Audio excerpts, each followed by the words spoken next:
வணக்கம். இன்றைக்கி சில சொற்றொடர்கள் சென்டென்ஸ் நம்ம பார்ப்போம். இப்போ வந்து ஆப் கைசே ஹேன், ஆப் கைசே ஹேன் அப்படின்னு சொல்கிறோம். அப்படின்னா என்ன அர்த்தம்னா, நீங்கள் எப்படி இருக்கிறீர்கள், நீங்கள் எப்படி இருக்கிறீர்கள். உங்களுக்கு தெரியறதுன்னு நினைக்கிறேன். நீங்கள் எப்படி இருக்கீர்கள், அதுக்கு வந்து ஆப், ஆப்னா நீங்கள், கைசேனா எப்படி, ஹேனா இருக்கிறீர்கள். இங்கிலீஷில் எழுதியிருக்கு. ஆப் கைசே ஹேன்,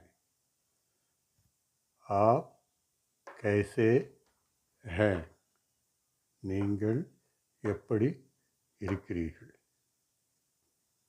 இதை வந்து நீங்கள் பேசி பேசி பழகுங்க.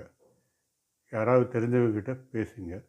ஆப் கைசே ஹேன், இது நம்ம நார்மலாக எப்படி இருக்கீங்க அப்படின்னு கேட்குறோம் இல்லையா, அது மாதிரி இங்கே கேட்டு பேசி பேசி பழகணும். பேசினா தான் வரும். இப்போ நீங்கள் வந்து ஹிந்தி ஏதாவது சீரியல், ஃபிலிம், பாட்டு ஏதாவது கேட்டிங்கன்னா கூட சப்டைட்டிலோடு பாருங்கள். அது உங்களுக்கு நல்ல ஈஸியாக புரியும்.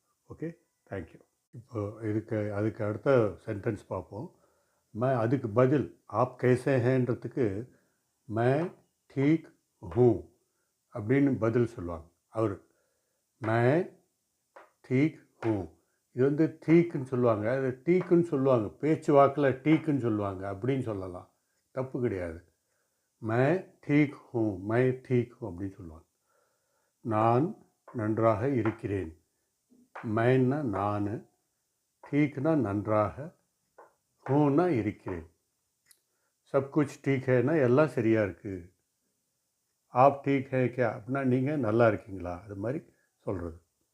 ஸோ இது வந்து நீங்கள் சொற்றொடர் பாருங்கள். மை டீக் ஹூ, முதல்ல என்ன கேள்வி கேட்டீங்க, ஆப் கேசே ஹேன், ஆப் கேசே ஹேன். அதுக்கு வந்து அவர் பதில் என்ன சொல்கிறாரு, மை டீக் ஹூ, நான் நன்றாக இருக்கிறேன். முதல்ல என்ன கேட்டாங்க, ஆப் கேசே ஹேன் அப்படின்னா நீங்கள் எப்படி இருக்கிறீர்கள். அதுக்கு பதில் மை டீக் ஹூ. புரியுதுங்களா? மை டீக் ஹூ. இது மாதிரி நம்ம பேசி பேசி பழகணும். ஹிந்தி நியூஸ் கேளுங்க, ஹிந்தி சீரியல் பாருங்கள், ஹிந்தி சினிமாலாம் பாருங்கள், வித் சப்டைட்டில் பாருங்கள். பேசி பழகு, தைரியமாக பேசுங்க. தப்பானா பரவாயில்லை. Okay, all the best. Next வீடியோவில் பார்ப்போம்.